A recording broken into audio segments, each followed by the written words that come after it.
Just ছোট্ট একটা জিনিস দূর থেকে দেখা তুই আমার বিচার করে ফেলালি। তুই একটাবার জানলি না যে আমি ওই জায়গায় কি করছি? আমার বন্ধুটার জন্মদিন আমার ফোন দিছে, আমি যাইতে চাই না ওই জায়গায়। আমি ওখানে কইছি যে আমার কাম আছে, তো আমি আইতে পারুম না, তারপর আমার জোর করে নিয়ে গেছে।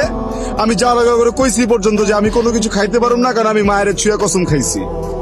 আর তুই দূর থেকে দেখে আমার বিচার করে ফেলালি না? হ্যাঁ, আসলে সমস্যাটা তোরে তো একাদশ দিয়ে লাভ নেই, মানে তগই সমস্যা এটা। তগর জন্য সবকিছু করা লাগে। একটা পোলা যখন কিছুই করবো না, যখন খারাপ থাকবো, তখন ওই পোলাটা যে খারাপ ওই বাদাই মা তোর ফ্যামিলি কথা শুনাইবো, তুই কথা শুনাবি, ওরা সমাজ কথা শুনাইবো। আর যখন ওই পোলাটা পুরোটা জিনিস বুঝা নিজে কামে ঢুকবো, নিজে কাম করতে যাইবো, তখন আবার কবি যে তুই সময় দাস না। করুম কি আমি পাগল হয়ে যাবো?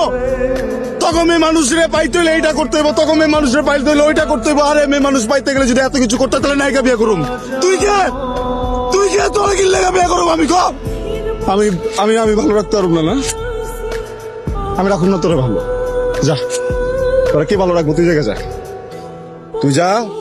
তোরা যে ভালো রাখবো, যে জায়গায় ভালো থাকবি, ওই জায়গায় তুই ভালো থাকবি। আর তুই যদি না যেতে পারোস না, আমি তো ট্যাং টুং সব ভাই গেলাম এবার। এই চেহারা তো কোনোদিন দেখোস না, তাই না? আজকে থেকে দেখে রাখ, তুই যা। তুই বিয়া করবি, আর তোর যদি বিয়া না হয় একদম টাইম হয়ে গেলাম কয়ে দিলাম। আমি নিজে উকিল বাপ থাকুম, আমি সাক্ষী দিব, আমি উকিল বাপ, আমি সাক্ষী দিব, আমি কাজ হমু, সবকিছু করে তোরা বিয়া করে আমার জীবন থেকে এত দূরে পাঠাই দেবো, যদি কোনোদিন আমার মনে কষ্ট দিতে না পারোস তুই। আমাকে এতগুলো কথা শোনাই দিলা। একটা কথা মনে রাখো, এই যে আমি এখন তোমার থেকে চলে যাবো না, আমি আর জীবনও ঘুরতো যারা থাকবো জীবনে। যা। তুই কি ভাবছিস আমি চেষ্টা তোর পা ধরে ধরে নিয়ে আসবো? তুই যা। আমিও যাবো না তোরা কোনোদিন নিয়ে আসতে, তুই যা।